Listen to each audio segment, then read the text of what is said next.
چھوٹی سی زندگی ہے یار, کل پرسوں ترسوں چلے جائیں گے اس دنیا سے. لیکن یقین کرو جب میں تمہیں سمجھا رہا ہوتا ہوں نا تو مجھے یہ نہیں لگ رہا ہوتا کہ میرے سامنے کیمرہ ہے. مجھے ایسا لگ رہا ہوتا ہے جیسے تم میرے سامنے کھڑے ہو اور میں تم سے بات کر رہا ہوں, اور جو میرے دل کے جذبات ہوتے ہیں وہ میں لا کے تمہارے سامنے رکھ دیتا ہوں. اس لیے خواہش ہے کہ جب تک زندہ ہوں اپنے بھائیوں کو اور اپنی بہنوں کو ان راستوں سے روکوں کہ جن راستوں پر چل کر میں نے اپنا بہت سارا نقصان کیا.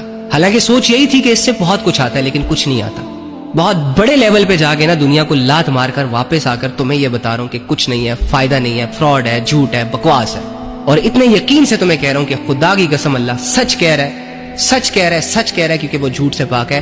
وَمَا الْحَيَاةُ الدُّنْيَا إِلَّا مَتَاعُ الْغُرُورِ, یہ دنیا کی زندگی دھوکے کے سوا کچھ بھی نہیں ہے. بادشاہ تخت پہ بیٹھ کر سیٹسفائیڈ نہیں ہے, غریب غربت میں سیٹسفائیڈ نہیں ہے, امیر امیری میں سیٹسفائیڈ نہیں ہے, بیمار بیماری سے سیٹسفائیڈ نہیں ہے, صحت مند صحت کی حالت میں سیٹسفائیڈ نہیں ہے, گنہگار گناہوں کو کرنے کے بعد بھی مطمئن نہیں ہے سوائے ایک شخص کے, الا بذکر اللہ تطمئن القلوب. وہ شخص مطمئن ہے, وہ شخص اطمینان میں ہے جو اللہ کے ساتھ جڑا ہوا ہے. اگر کما رہا ہے تو حلال کما رہا ہے, اگر کر رہا ہے تو حلال کر رہا ہے, اگر جی رہا ہے تو حلال طریقے سے جی رہا ہے, اگر خواہش پوری کر رہا ہے, لذت لے رہا ہے تو حلال طریقوں سے لے رہا ہے. تو آؤ اللہ کی ٹیم میں. اللہ کے بندو, دروازے بند تو نہیں ہوئے. تم سے بڑے بڑے گنہگار اللہ رب العزت کے در پر آ کر خود کو ٹھیک کر کے پرسکون اور مزے کی زندگی جی رہے ہیں, اپنے دل کو مطمئن کر چکے ہیں. تم تو بہت چھوٹے لیول کے گنہگار ہو. تم سے کیا ہی گناہ ہوئے ہوں گے کہ جس طرح ایک چھوٹے کو چھوٹا زخم بھی گہرا درد دیتا ہے, اسی طرح تم بھی چھوٹے لیول کے گنہگار ہو لیکن تمہیں یہ چھوٹے گناہ بھی, یہ گناہ تمہیں اچھا خاصا ڈیمیج کر رہے ہیں.